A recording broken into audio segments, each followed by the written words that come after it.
Hello friends, welcome to TrendTech Guide. Today I'll show you how to change font size on WhatsApp. So if you are new to our channel, don't forget to subscribe. So let's start. First of all, you can see I'm here in my mobile phone. Now I'll tap on WhatsApp and you can see these fonts are very small for me. Now I want to increase this font.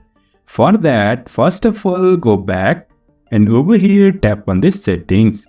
And now over here find this display, and now on display you can see here is font.